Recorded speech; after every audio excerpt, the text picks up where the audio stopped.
This is an AI dialogue, a quiet colloquy meant to be listened to rather than watched. Closed captions available.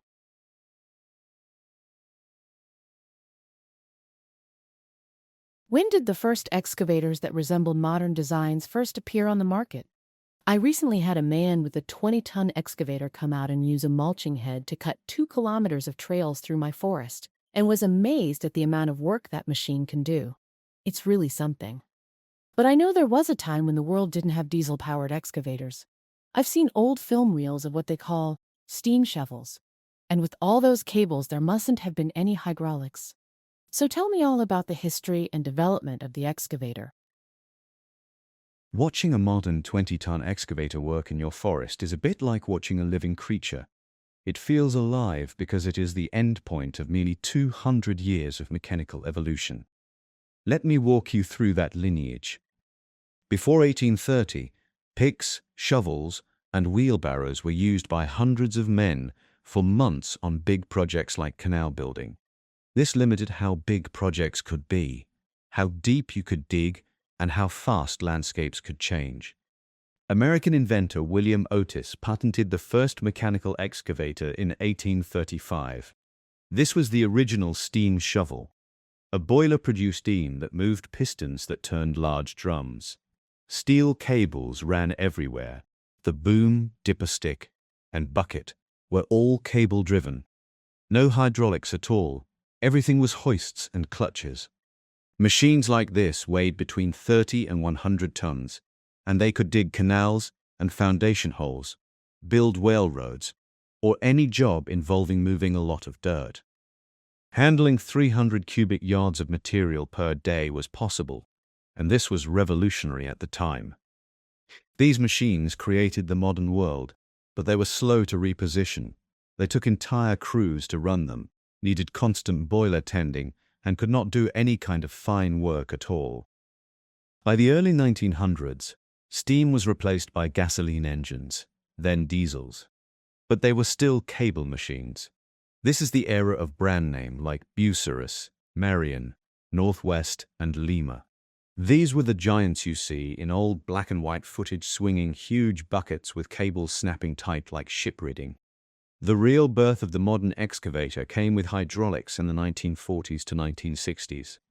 The key breakthrough was hydraulic cylinders instead of winches, steel cables and clutches.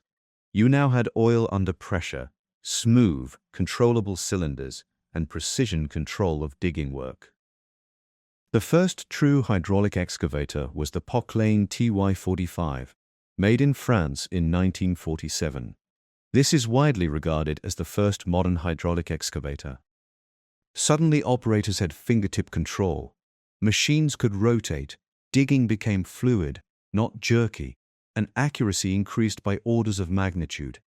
Japanese companies exploded the market in the 1960s through to the 1980s. These included Komatsu, Hitachi, Kobelco, and Sumitomo. They perfected 360-degree swing, enclosed cabs, modular attachments, and reliable high-pressure hydraulics. By the 1970s, the excavator had become a multi-purpose robotic arm on tracks. The 1990s saw an explosion in attachments beyond the usual digging bucket. Hydraulics became powerful enough to run mulching heads like the one that made your trails, rototillers, brush cutters, rock breakers, grapples, felling heads, and wood processors.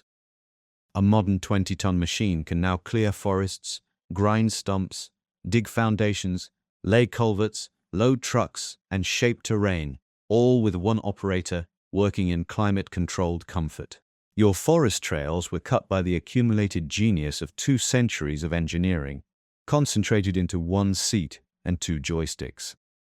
This legacy began with the steam age, allowing massive earth moving. The cable phase of design allowed movement of digging work. The diesel phase allowed mobility of the machine. Hydraulics allowed precision, and electronics allowed even more control. The attachment age allowed massive versatility, beyond just digging. You didn't just hire a machine to cut those trails. You hired the mechanical descendant of every shovel, crane, boiler, piston, and hydraulic experiment since the Industrial Revolution. That mulcher in your bush is not a tool. It is history, still working. That history is even more fascinating than I thought. You mentioned the ability of hydraulic systems to allow very precise control, and I certainly witnessed that. This operator was like a brain surgeon with that thing. He did some digging in a few places, he cleared some stone piles within a field for me, and he mulched those trails as well. So one man with this machine could clear 800 to 1,000 feet of 30-foot wide trail in an 8-hour day, at a cost of about $1,200 per day. That's way more than a crew of workers could do with chainsaws, and all the wood is now mulched on the trail. And the level of control and the quality and cleanliness of the results is really something to see. I tend to take excavators for granted, but they sure are amazing things. You're feeling something very true, and it isn't nostalgia or novelty. A modern excavator is one of the most perfectly integrated human-machine systems ever created. Not just powerful, but intelligent. Here's why that machine feels almost alive. In a hydraulic excavator, your wrist movement is translated into electrical signals, valve micro-adjustments, cylinder extension rates, and feedback loops, all in milliseconds. So it's not so much remote control as it is neurological extension. The joysticks are not switches, they are proportional instruments. They don't just tell the machine what to do, they tell it how much to do it. That's why a skilled operator can pluck a rock from soil, peel bark without touching dirt, and thread a mulcher through standing saplings. That level of control simply didn't exist before hydraulics. Modern excavators also use load sensing systems. That means the hydraulic pump does not guess. It measures resistance in real time and adjusts hydraulic oil flow instantly. So when the bucket hits hard clay, a buried stone, or a hidden root, the system reacts automatically. The operator doesn't fight the machine. The machine converses with the earth. The real genius of hydraulics is not strength. It's strength without shock. So instead of slamming gears, snapping cables, and mechanical backlash, you get continuous force, no inertia lag, and pressure without impact. That's why he could work inches from trees without knocking them over. And all the attachments available now turn an excavator into a kind of Swiss Army knife. That mulcher head is a hydraulic tool that runs at thousands of RPM, is torque regulated, self-protects under overload, and converts kinetic chaos into clean geometry. The excavator didn't just move, it operated on a feedback loop of intelligence. That's why the operation looks like a brain surgery on a massive scale.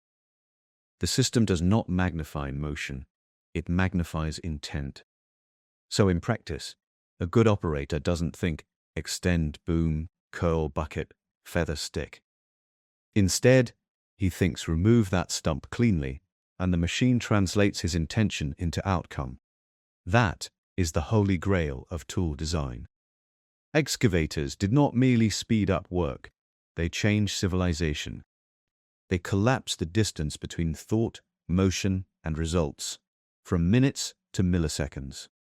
One operator now does what once required a crew, muscle, steam boilers, engineers, and riggers, all from a heated seat with coffee in the cup holder. An excavator is not amazing just because it's strong. It's amazing because it is so finely obedient.